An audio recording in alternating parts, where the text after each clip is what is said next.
Hey guys, what is up? Super K-Man Rocks here, and I am here for my MSI Play-Ins Day 5 overview and analysis video. If you notice, my voice is a bit different. If you didn't check the community post, if it didn't come across your feed, or if you don't follow me on Twitter, I did have to have surprise surgery yesterday, so I am definitely still recovering for that.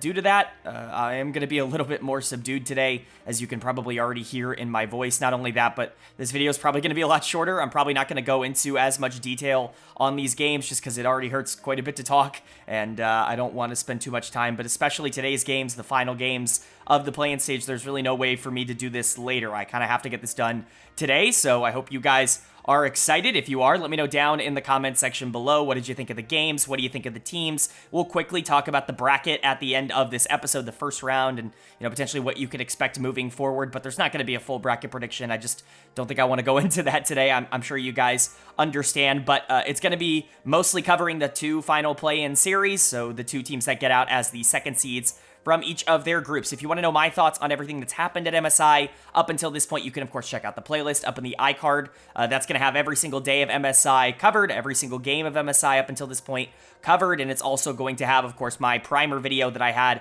kind of prepping for this entire tournament. So if you're interested in all that stuff, check out the iCard if you want to go back and maybe get my thoughts on not only the series that have already happened, but these two series, which have both already happened at this tournament. So very excited to get into it. If you are new here, what we're going to do is go game by game in each series, talking about the advantages and the disadvantages that each team is able to generate. I'll be giving a player of the game and a dud of the game for each individual game, and at the end of each series, I will be giving a player of the series to kind of tie everything into a nice, neat little bow. Of course, like I said, we will very lightly be talking about the main stage bracket that did get drawn at the end of this video, just kind of giving my predictions for at least the first round matchup, so you guys know where I'm at least thinking when it comes to those, but most of the analysis is probably going to be saved for some later dates. But without further ado, again, this is going to be a pretty condensed video, at least in terms of the analysis, so let's jump right into it. Our first series, of course, we always start with Group A before we jump into Group B, and to me, as I've said multiple times on this channel, as I said when the series happened in round one, this is the closest series that we are going to get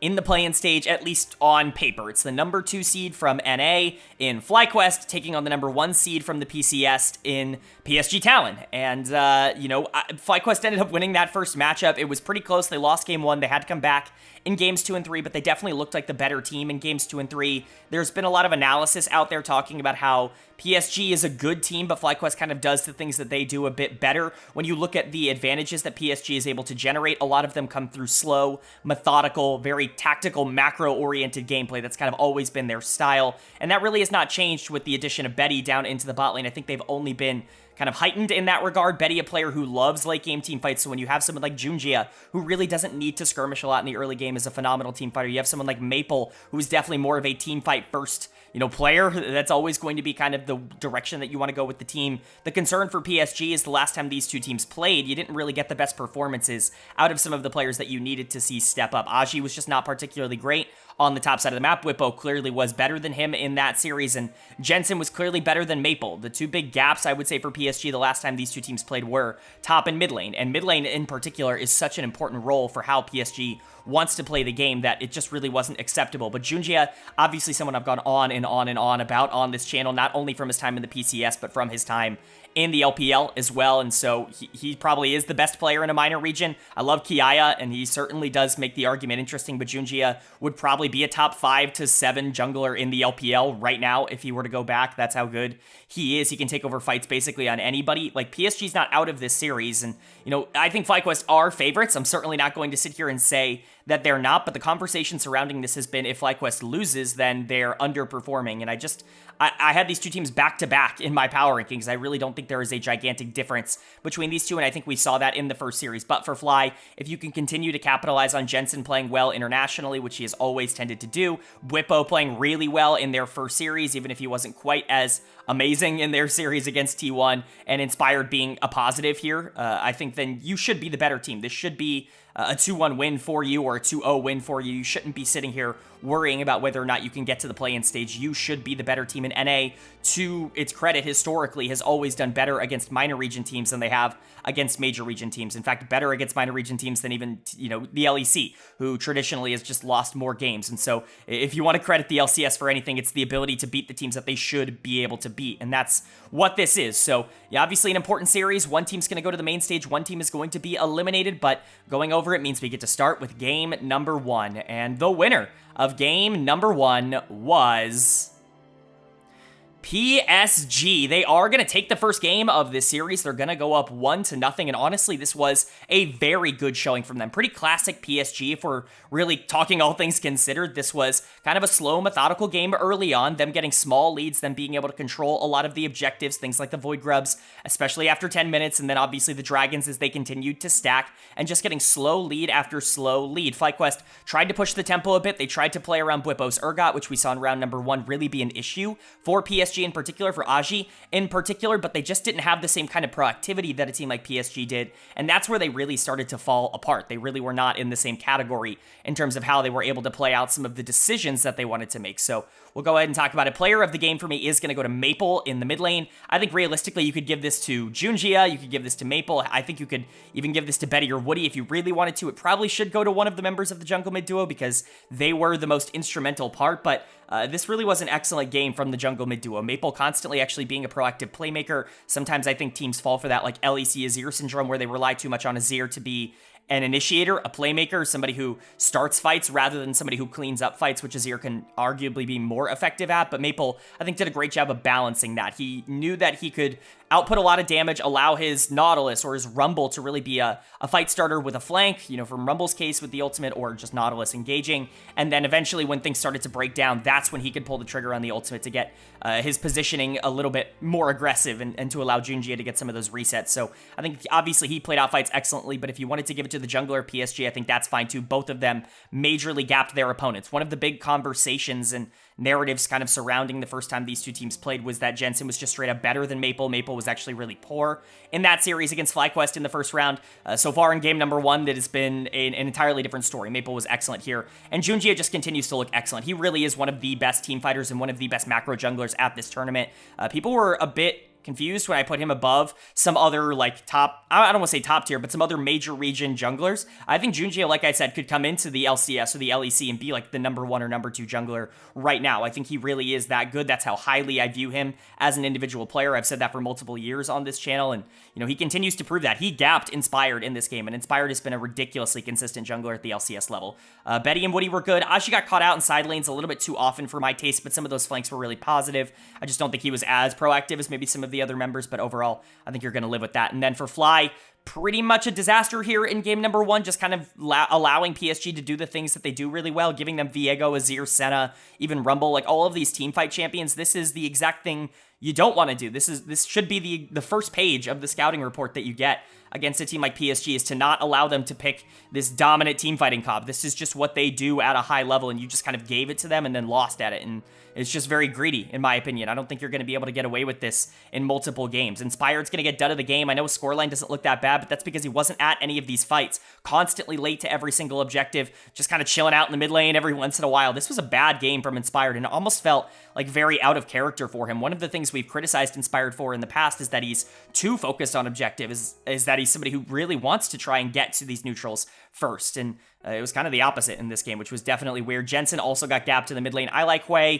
but again, just not aggressive enough. He was very rarely willing to pull the trigger. There were multiple moments where you can look at some of these 5v5s and you can see PSG a little bit too far forward, and Jensen, we're just say, screw it, I'm going to flash in and I'm going to trade my life for 3 of the enemy teams, and our team's going to win the fight. Like, they could absolutely have pulled that off. I think a lot of people are going to look at Bwipo pretty positively out of this game, and he definitely made some excellent plays, but he also made some pretty horrendous plays, and his macro wasn't very good in this game, was late to fights, and was going in without his team, and was actively inting in a couple of pretty pivotal circumstances. I just don't really understand what FlyQuest was doing. It felt like they were entirely disconnected from the rest of their own team. Like, nobody felt like they were on the same page. Masu and Busio also just didn't really do anything. I'm not going to criticize them too heavily because it's hard to play in this particular circumstance, but this was not a good game one from FlyQuest, and now they're on elimination point. If they lose game two, they're out of this tournament. They're the first major region team to be eliminated, and perhaps the only one to be eliminated in the play-in stage, which would be quite a bit disappointing. But for PSG, they are looking to be the only minor region team that goes into the main stage, and they're certainly good enough to do it.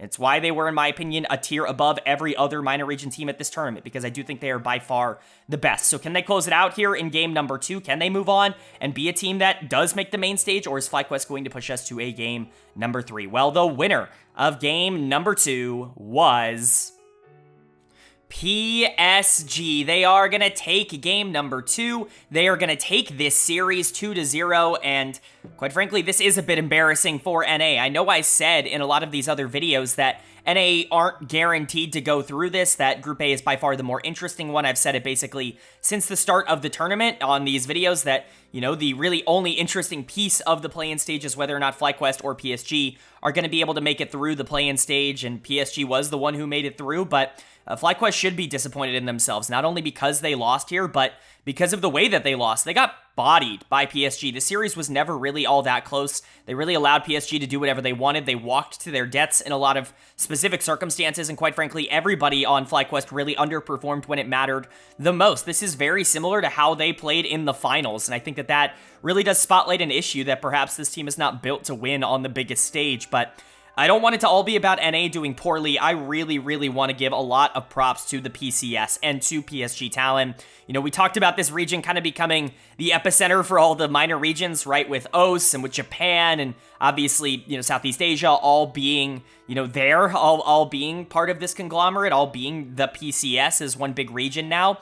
And it's produced some pretty great talent ever since that merger kind of happened last year and then got expanded with Japan this year. This is a region that I expect to continue to do better and better and better every single international tournament. I imagine we're going to get to the point where eventually there are PCS teams that are able to compete on a regular level with the winners of NA, with the winners of EU. I think that that is where we are heading. And I think PSG is just kind of a precursor to that, but congratulations on them making the main stage. It's massive for that region, and honestly, they deserve it. They played unbelievably well in this series. Player of the game in Game 2 is going to go to Woody on the Ashe. He was just phenomenal, right? Like heat-seeking arrows coming out the entirety of this game. Would have had even more kills if Betty didn't constantly ult him away from his own targets. It was very funny. I understand the idea behind it to try and secure more, and maybe you're not constantly paying attention, but poor Woody was being held back by his own AD carry in terms of his bloodthirsty nature, but he was unbelievably good. Big support gap here in Game 2, and we will get into that on the side of FlyQuest as well, because if there really is one takeaway, it's that Busio was just not good at this tournament in general. There are more problems than just Busio, but that's certainly something I want to highlight. Woody was excellent. Player of the series, though, for me, is going to go to Maple. People were really hard on Maple after the first series that these two teams played against each other, because he really didn't show up. He really wasn't all that good the first time these two teams played, but just needed to get some more confidence under his belt, just needed to get his own playstyle back. The Aurelion Sol here was dominant in Game 2. He got fed really early on into the game. A really nice roam onto the top side during a skirmish allowed him to get 2 kills very quickly, and if you know Aurelion Sol, you know that that's basically a death sentence for the enemy team, and he did a great job, I think, of pressuring that and continuing to be a menace as the game continued on. So Maple's going to get player of the series as a whole, and I'm really happy for him. Junjia continued to look like the better jungler by a ginormous margin. Inspired was the one with all the gold on the side of FlyQuest, but even then, there was just no way Viego was going to be able to 1v9 in these fights. Aji was definitely better here in Game 2, wasn't making the mistakes that he was in Game 1, and Betty, like I said, even though he was pulling Woody away from some kills, was also very good, especially in terms of the positioning on Kalista. Overall, you just have to be excited for PSG. You have to be excited for the PCS, because this is a region that has really undergone quite a few changes over the past few years, and I do think that they are getting closer and closer and closer to being considered a part of the Big Five, again, like they were, you know, many years ago with Flash Wolves when they were the LMS. I think the PCS is getting closer to that, so congratulations to PSG. They are now on to the main stage. I'm really intrigued to see what happens there. But for FlyQuest, like I said, you know, even if you can make all these positive arguments for PSG and say that these two teams were a lot more evenly matched than I think a lot of analysts were giving them credit for, this is still a disappointment. Being the major region team that falls to a minor region team at this tournament, that is definitely going to leave a mark, especially with all the trash talk that you had before this tournament, especially from the top side of that map, and they just weren't good enough, quite frankly, in this series. Not only losing the series as a whole, but getting 2-0'd, not winning a single game here after getting embarrassed in 17 minutes by T1. it's not a good look for FlyQuest, and they've got a lot of things they have to work on. Busio's going to get done of the game here, and quite frankly, like, I hate being negative towards NA Talent. Busio was horrendous at this tournament. He was really, really, really bad. Like, there is an argument that he was the worst player at this tournament. I certainly think that's at least in the realm of conversations. I think people are going to point to, perhaps Redbert comes to mind for me as another player that can kind of contest that, or just kind of generally the entirety of Estral, specifically Zotve, in my opinion. But Busio was right up there with them in terms of not adding positive plays for his team. This Varus Nico did absolutely nothing. The combo was essentially useless. If you're going to play this out, you have to play it more aggressively, and they just refused to do that. Masu was also picked on over and over again. I almost gave him done of the game purely because he did not bring cleanse against Ashe. What are you doing? What a greedy play, and it got punished over and over again. I can't understand the thinking behind that. Bwipo was bad in this game on the Renekton and really just lost all pressure super early on in the game by being too over-aggressive. Jensen didn't really do anything on the Azir,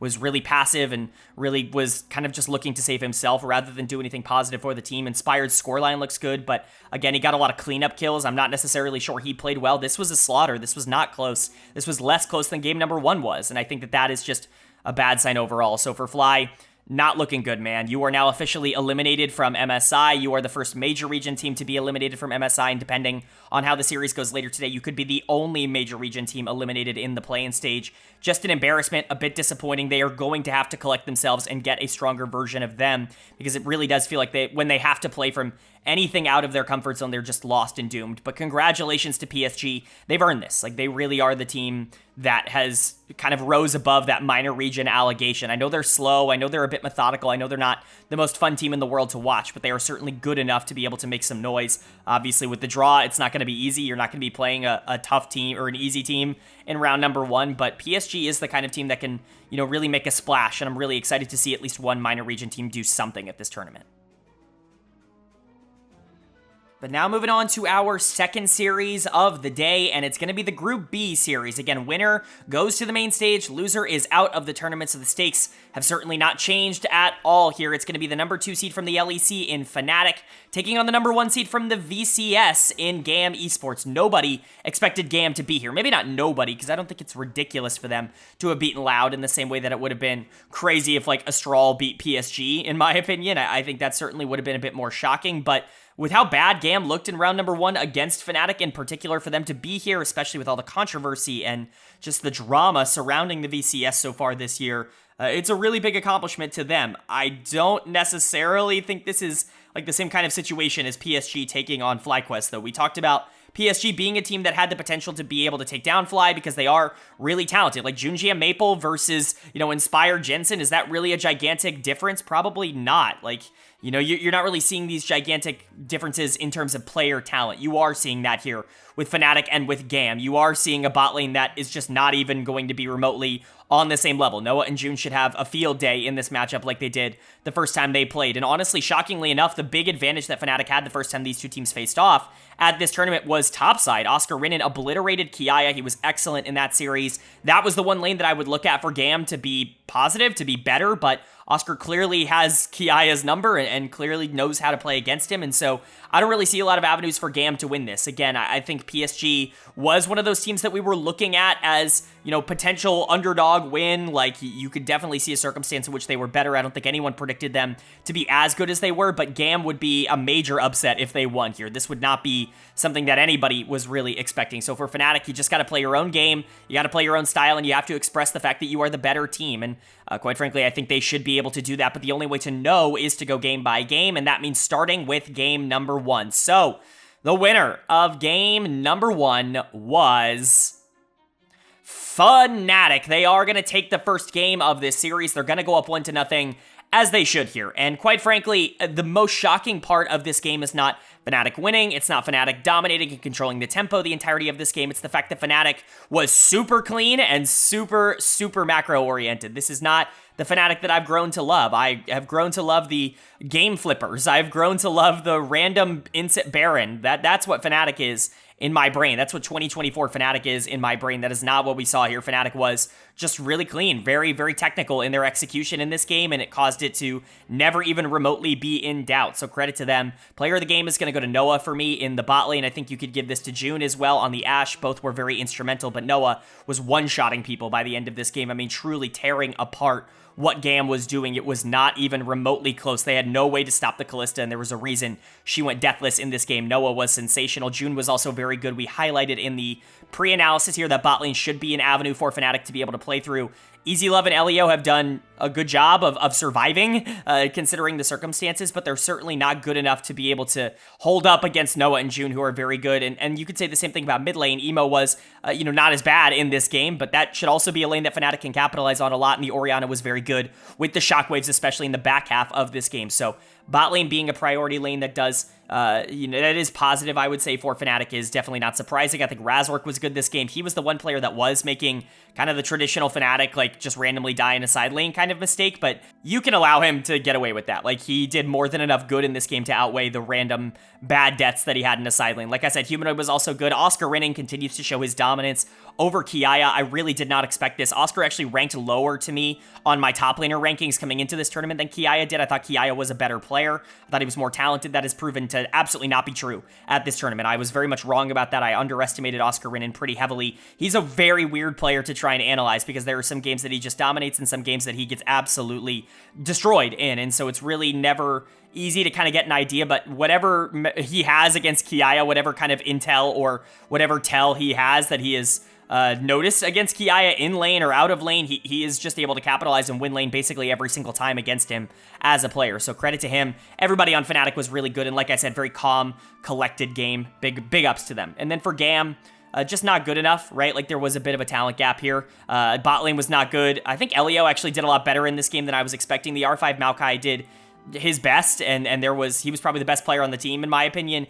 Emo certainly wasn't a huge negative. I think that's something we can celebrate, but dead of the game for me is actually going to go to Kiaya in the top lane. I know his scoreline looks pretty okay on the Urgot, but I really did not enjoy the way he played this game. Was constantly way too far forward. I understand that you do want to continue to be aggressive on that champion. You do want to try and push the tempo. You want to try to match some of the plays that the enemy team is making, but when you're so far behind, relying on Sterix to be able to survive in some of these fights, you're just not going to have that kind of luxury. You're going to get taken down a lot earlier than maybe you would want in a circumstance like that, and Kiaya, in my opinion, just wasn't very good in this game. So definitely something to continue to monitor. Kiaya was the one that kind of got them here over Loud. He was, in my opinion, the best player in that series, but he was also probably the worst in their series against Fnatic the first time around. So certainly something to keep in mind. Levi, just whatever. Like, I think he was mega out jungled in this game, but he didn't make any, like, mechanical errors. He just didn't have the same kind of tempo that Razork had on the other side of the map. Like I said, Emo was fine. Generally, I think Elia was fine. Easy Love, not good enough at this level. He was another player who did look pretty good in that series against Loud, especially in Game 3, where I thought he was exceptional on the Zeri. Zeri's not taken away from this team. If he felt comfortable on that pick, just spam it. Just go back to it. I understand that not every team is going to be able to play around Zeri in, like, an easy, cohesive way or all the time. Like, not every comp can have a Zeri in it, and Varus is definitely a lot more splashable, but if Easy Love looks better on Zeri than he does on Varus, just put him on Zeri. If he wants to play hyper carries, just do that. Like, you are at a point where you should just be playing for comfort. So overall for GAM, not the worst game in the world, but Fnatic looks leaps and bounds better than them, which we expected going into this series. They're going to have to change something up, maybe get the jump, the surprise a bit on Fnatic if they want a shot at being able to win this game, because right now it just doesn't feel like that's possible. Fnatic has the opportunity to close out this series here in Game 2. We could have two 2-0s here today, which certainly would be something. Are they going to be able to close it out, or is GAM going to maybe shockingly push us to a game number 3? Well, the winner of game number 2 was Fnatic. They are going to take game number 2. They are going to take this series 2-0, and they are going to be moving on to the main stage of MSI. They obviously earned it, but this game was the closest of the day by far across both series. I actually think GAM played really, really well in this game. They just couldn't quite get over the hurdle that was Fnatic. They were just more talented than them in the back half of this game, and that meant that there really was no way to be able to win it, and that's unfortunate for GAM, especially with everything going on. They put up a tremendous fight, a tremendous effort at this tournament. It just barely wasn't enough for them. Again, you got to give them all the credit that they are going to get because they have earned it. But Fnatic is going to be the team moving on to the main stage, and they have also earned it. This is a team that is kind of scary, and this was a lot more of the Fnatic that we kind of expected to see at this tournament here in Game 2 rather than the clean one that we got in Game 1. So we'll talk about it. Player of the game is going to go to Jun for me. He was awesome on the Nami. Really, really exceptional in this second game, constantly being able to land bubbles, which I think is really kind of the big difference between like big Namis and like just like average Namis. We talk about this a lot, but being active in terms of your CC in fights, I think is a huge part of being able to play that champion at a high level. You're not just Lucian's like side pet, like you have to be a lot more valuable than that. And Jun was excellent in this game. Noah is going to get player of the series as a whole for me, though. It really did feel like the goal was to enable him, and enable him they did. We talked about how if this bot lane was going to be able to win, that the series was going to be relatively easy for Fnatic. Well, it wasn't quite easy, but it certainly did make things easier that Lucian was still super relevant in the back half of this game. A lot of that credit should go to Jun, but Noah was excellent in Game 1 on the Callista as well, and so I do want to give him that player of the series now because I do think that he was kind of the focal point of the direction that Fnatic wanted to head in this series. A couple of mistakes made. Humanoid getting 1v1 by Emo was super funny. Emo had a very good game, but a really, really clutch flash charm in, I believe it was the Baron fight to land it on Easy Love to actually save the game, essentially, for Fnatic to put them back in the driver's seat. They were down in gold at like 35 minutes in this game. I think people are going to forget that because they did kind of control the map and they did still have a lot of tempo in that regard, but Humanoid did a very good job in the late game of being able to really step up when it mattered, even if he did make a couple of mistakes in the early game. Razork was also good. I thought his team fighting was excellent. Usually Xin Zhao falls off pretty hard when you get into the back half of these games, but as long as you can still be useful as a frontliner, that's going to be valuable. And Oscar continues to be excellent. Now, his laning wasn't ideal. He certainly had some problems, and we'll talk about Kiaya, who was awesome in this game for GAM, but, you know, Oscar definitely still did his job. He was the front line here on the Ornn, so credit to Fnatic. Bot lane was definitely the focal point, but everybody did kind of do their job here. And then for GAM, again, like with a roster of 2 substitutes and, you know, players that really didn't have a lot of time to get used to playing with each other, for them to come into this tournament and really kind of push a team like Fnatic, a major region team, that's huge. And I mean, they really did earn it. They played really well here. Unfortunately, I got to give dead of the game to somebody. It's going to go to Leo in the support position. I thought he was really good in Game 1. Maybe not great, but like, he was interesting in Game 1 on the Maokai. The Nautilus just didn't quite work in the same way here for GAM in game number 2, but it still was a positive game overall for them. The only reason he's getting it, it's not he was horrible, it's that everybody else on GAM was honestly really good in this game. Easy Love had a couple of moments where he almost solo won the game for GAM in some of these fights. Emo, like I said, was able to get a solo kill on Humanoid and also was very valuable with some of those ultimates in the back half. Levi was everywhere on the map. Those dives onto the backline really made things a lot more difficult. If the Nami, if Jun didn't play as well as he did, then I think Levi could actually just carry this game on the Nocturne. And then Kiaya was unbelievable. He had a legit like 2k gold lead on his own laner throughout the majority of this game, and he was integral in fights. I know he had a lot of deaths, but that's because Fnatic really had to identify him as the player that they had to focus in a lot of these fights. So credit to GAM. I thought they were excellent. They did everything they should have. They just didn't have enough firepower to get over a team like Fnatic in the late game, but nothing negative to take away for them. Just positives for me, and then just positives for Fnatic. I'm glad this team is in the main stage, and I think they've earned it. You know, depending on the draw, they could actually have an opportunity to be in a pretty good spot moving out of this, but at least for now, this is a very interesting team, and they have the potential to win some series depending on who they draw. Like, could they be better than Team Liquid? Absolutely. Could they be better than a PSG? Absolutely. So I think this Fnatic team could be in a relatively interesting spot depending on how the bracket ends up turning out. They are a fun, action-packed team. I could also see a world in which they just bomb out, because that's also very possible for a team that's as aggressive as they are. But this was a good showing that even when faced with some adversity against a team that is overperforming, maybe surprising you a bit in terms of what they're able to put out, they can still be very relevant in those games. All right, but that is going to do it for my MSI Play-ins Day 5 overview and analysis video. If you stuck through this, I really appreciate it. I know I sound out of breath. I know I sound a lot quieter in this video. It's the best that I can do, and I really do appreciate you guys sticking it out. Up on the screen, the final play-in standings. We know the 4 teams that have made it out of the play-ins. Of course, T1 and Top Esports making it out as the number 1 seeds from their groups, and then today, PSG and Fnatic making it out as the number 2 seeds. So very excited to see that. Very excited to see all of the fun action that we've gotten in the play-in stage so far. Of course, let me know what you thought of not only the play-in stage, but the 2 series that we had today. today down in the comment section below, but quickly, let's transition over into the main stage bracket, which has been drawn. Gen.G Fnatic, Team Liquid Top Esports, G2 T1, and Bilibili and PSG. It's a very fun draw. In my opinion, probably the most ideal draw. I think this is the fairest draw that we could possibly get. I think every single matchup is kind of what I wanted to see from these teams, and I think basically every team has been given a pretty interesting opponent for their individual playstyle. We'll quickly preview these series and what I expect to happen. Spoiler alert, the top 4 teams at this tournament should be moving on to the winners, round 2. Like, it should be Gen.G, it should be Top Esports, it should be T1, and it should be Bilibili. I would be shocked if it's not those 4, but we'll talk about the matchups very quickly here. Gen.G Fnatic is very intriguing because Fnatic is a lot more aggressive than a team like Gen.G, but if they slow down the pace, if things get a lot more controlled, I don't really see a way for Fnatic to be able to compete with the talent level that Gen.G have. A Team Liquid Top Esports is a very interesting series because I think they actually have pretty similar playstyles, but Top Esports, again, just more talented across the board, even if I think Team Liquid is going to do better than people think they will at this tournament.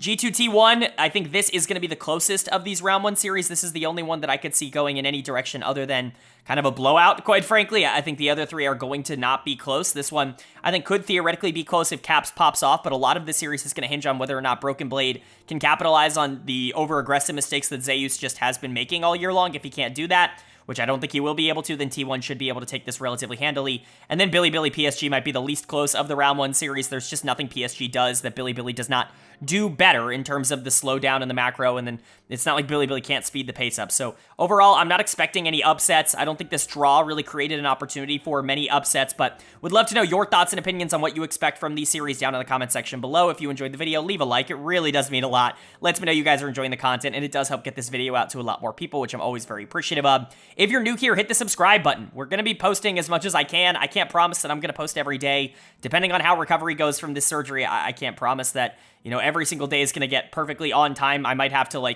combine some of these series into one video a couple of days down the line, but there will be content on every single game here at MSI. I just can't promise the exact days. If you want to know when those videos are going live, hit subscribe and hit that bell so you can be notified when they do go live. But with all that being said, I hope you all are having a great day. I hope you continue to have a great day, and I will see you all later.